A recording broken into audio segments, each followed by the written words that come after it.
আপুনি back pain বা কঁকালৰ বিষৰ সৈতে মোকাবিলা কৰি ভাগৰি পৰিছে নেকি? যিয়ে আপোনাক দৈনন্দিন কৰ্মত বাৰুকৈ প্ৰভাৱ পেলায়। চিন্তা নকৰিব, আপুনি অকলশৰীয়া নহয়। আৰু সহায়ৰ কাৰণে মোৰ এই চেনেলটো আছে নহয়। আজিৰ ভিডিঅ'টোত আমি বেক পেইন বা কঁকালৰ বিষৰ সম্পৰ্কে ডিটেইলছ আলোচনা কৰিম, য'ত মই বেক পেইন কি, কিয় হয়, কাৰণসমূহ আলোচনা কৰিম। বিষৰ প্ৰকাৰ কেনেকৈ চিনাক্ত কৰিব তাৰ বিষয়েও ক'ম। আৰু আটাইতকৈ ডাঙৰ কথাটো হ'ল কঁকালৰ বিষৰ পৰা পৰিত্ৰাণ পাবলৈ আৰু আপোনাৰ শৰীৰটোক আগৰ দৰে সুস্থ কৰি ৰাখিব পৰাকৈ সহজ সৰল আৰু ফলপ্ৰসূ ফিজিঅথেৰাপি টেকনিকসমূহ উপস্থাপন কৰিম। তেন্তে দেৰি নকৰি আজিৰ ভিডিঅ'টো আৰম্ভ কৰোঁ। আপুনি জানেনে বিশ্বৰ 8.2 বিলিয়ন মানুহৰ 540 মিলিয়ন মানুহ এই মুহূৰ্ততে কঁকালৰ বিষৰ সৈতে মোকাবিলা কৰি আছে।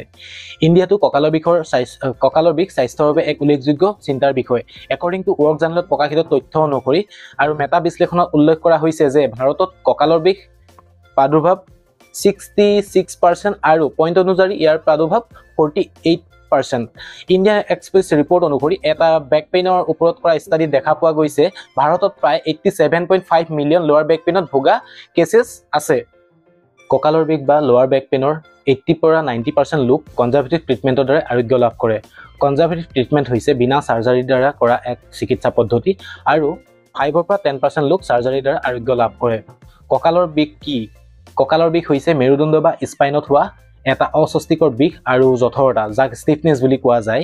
ই মাইল্ড টু চিভিয়াৰ হ'ব পাৰে। ই কমৰ পৰা বহুত বেছি পৰ্যন্ত হ'ব পাৰে আৰু সময়মতে চিকিৎসা নকৰিলে বছৰ বছৰ ধৰি থাকিব পাৰে। বেক পেইনৰ কাৰণ, সময় আৰু বিষৰ পৰিমাণৰ ওপৰত নিৰ্ভৰ কৰি কেইবাটাও প্ৰকাৰত ভাগ কৰিব পাৰি। ফাৰ্ষ্ট, সময়সীমাৰ ওপৰত ভিত্তি কৰি বা বেছড অন ডিউৰেশ্যনৰ ওপৰত ভিত্তি কৰি তিনিটা ভাগত ভাগ কৰা হৈছে। একিউট বেক পেইন, যিটো 6 উইক বা তাতকৈ কম সময়ৰ বাবে দেখা পোৱা যায়। সাধাৰণতে আঘাতৰ ফলত সৃষ্টি হোৱা কিছুমান পেইন একিউট বেক পেইন হিচাপে ধৰা যায়। Second, sub acute back pain, যিটো 6 সপ্তাহৰ পৰা 12 সপ্তাহলৈকে থাকে। ইয়াত সাধাৰণতে একিউট বেক পেইনৰ পাছৰ সময়ছোৱা, যিটো 6 উইকৰ পৰা 12 উইকছলৈকে থাকে, সেইটো ছাব একিউট বুলি ধৰা যায়। থাৰ্ড হৈছে ক্ৰনিক বেক পেইন, যিটো 12 উইক বা তাতকৈ বেছি সময় ধৰি থাকে। এইটো সমাধান নোহোৱা আঘাত বা বাত বিষজনিত সমস্যাৰ কাৰণে এইটো বিষ হয়। এইটো দীৰ্ঘদিনীয়া বিষ বুলিও কোৱা যায়। ছেকেণ্ড, মই উপস্থাপন কৰিম স্থানৰ ওপৰত নিৰ্ভৰ কৰি বা বেছড অন লোকেশ্যনৰ ওপৰত নিৰ্ভৰ কৰি কেইবাটা ভাগত ভাগ কৰা হৈছে। ফাৰ্ষ্ট, আপাৰ বেক পেইন, ই থৰাচিক স্পাইনত প্ৰভাৱ পেলায় আৰু সাধাৰণ কাৰণসমূহৰ ভিতৰত দেখা পোৱা যায় যে বিশেষকৈ বেয়া ভংগীমা বা আঘাতৰ ফলত এইটো পেইন হয়। ছেকেণ্ড, আপোনাৰ মিডল বেক পেইন, ইয়াৰ কমন নহয়, কিন্তু কথাটো হ'ল কি কেতিয়াবা হ'ব পাৰে, বিশেষকৈ মাচুলত টান পৰিলে আৰু ইণ্টাৰভাৰ্টিব্ৰেল ডিস্কত যেতিয়া আঘাত হয় তেতিয়া থৰাচিক স্পাইনৰ বিকৃতিৰ ফলতো এই প্ৰব্লেম হোৱা দেখা যায়।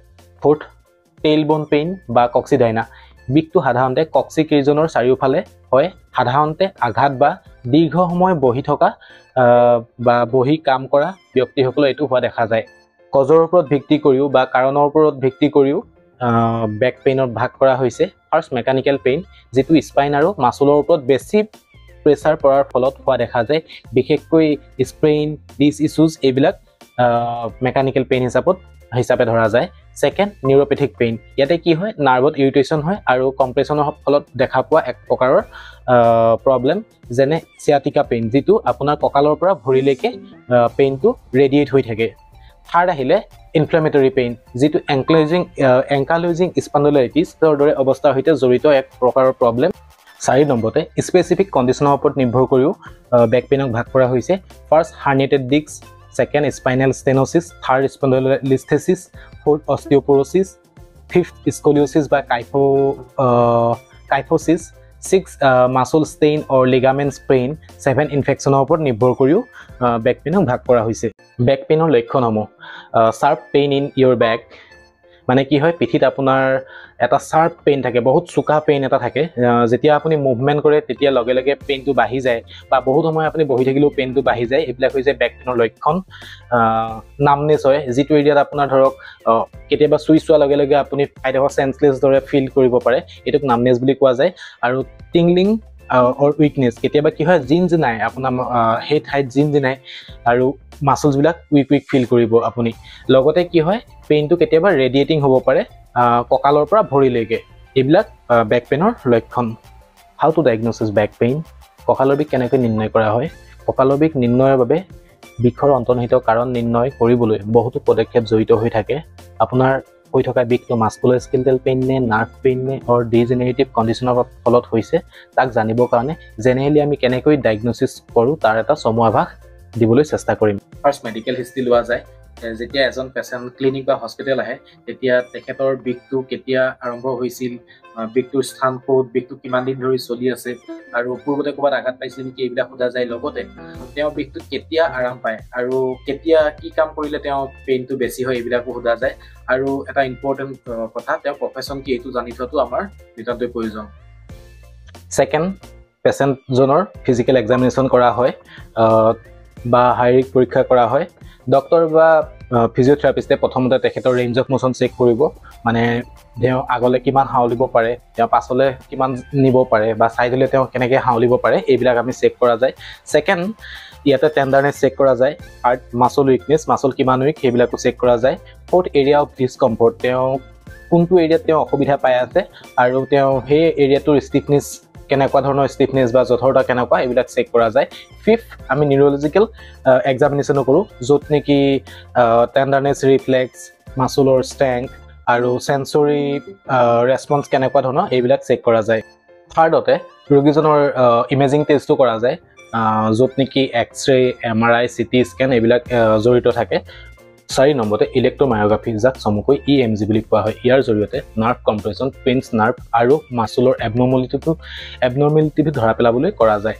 5 নম্বৰতে ব্লাড টেষ্টটো কৰা হয়। কেতিয়াবা আপোনাৰ ইনফেকশ্যনৰ ফলতো আপোনাৰ বেক পেইন হ'ব পাৰে, ৰিউমেটিক আৰ্থ্ৰাইটিছ বা এংকাইলজিং স্পণ্ডিলাইটিছ আৰু অষ্টিঅ'পৰ'ছিছৰ দৰে প্ৰব্লেমসমূহ ব্লাড টেষ্টৰ জৰিয়তে ধৰা পেলোৱা হয়। 6 নম্বৰতে নাৰ্ভ কণ্ডাক্টিভ ষ্টাডি কৰা হয়। ইয়াৰ জৰিয়তে কি কৰা হয়, নাৰ্ভ আপোনাৰ য'ত পেইন হৈছে তাৰ পৰা আপোনাৰ নাৰ্ভৰ ইম্পালছবিলাক কেনেকুৱা ধৰণৰ, ভালদৰে নাৰ্ভ ইম্পালছ গৈছে নে এইবিলাক চেক কৰা যায়। বেক পেইন ডায়েগনচিছত ধৰা পৰা কমন কণ্ডিশ্যনবোৰ হৈছে হাৰ্নিয়েটেড বা bulging disc, spinal stenosis, sciatica, osteoarthritis বা degenerative disc disease, muscle strain, ligaments pain, osteoporosis, scoliosis আৰু স্পাইনেল ডিফৰ্মিটিছ এইবিলাক কমন কণ্ডিশ্যন হিচাপে ধৰা যায়।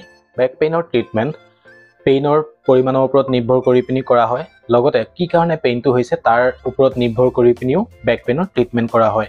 প্ৰথমতে আপুনি নিজেই ঘৰতে কৰিব পৰা ট্ৰিটমেণ্টটো হৈছে ৰেষ্ট। ছেকেণ্ড, আপুনি হট পেক ইউজ কৰিব পাৰে, যদিহে পেইনটো শুই উঠা পাছতেই আপুনি ফিল কৰে তেতিয়া আপুনি হট পেক ইউজ কৰিলে সুফল পাব।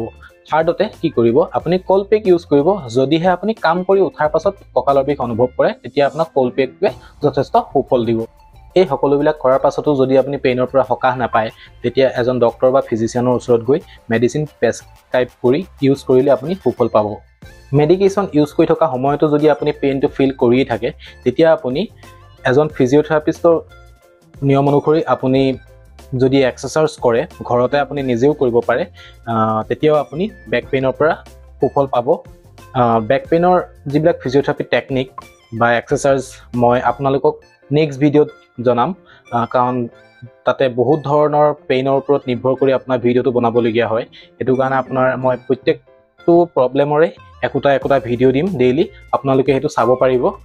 তাৰ পাছত কি হয়, যদি আপুনি পেইনটো সহ্য কৰিব নোৱাৰে বা অসহ্যকৰ হয় তেতিয়া আপোনাৰ ডক্টৰে ডায়েগনচিছ কৰাৰ পাছত যদি চাৰ্জাৰী কৰিবলগীয়া হয় তেতিয়া আপুনি চাৰ্জাৰী কৰিও সুফল পাব পাৰে। আৰু তাৰ পাছতো চাৰ্জাৰী কৰাৰ পাছতো পষ্ট অপাৰেটিভ যিটো ফিজিঅ'থেৰাপি ট্ৰিটমেণ্ট হয়, পষ্ট অপাৰেটিভ ফিজিঅ'থেৰাপি ট্ৰিটমেণ্টো কৰিবলগীয়া হয়।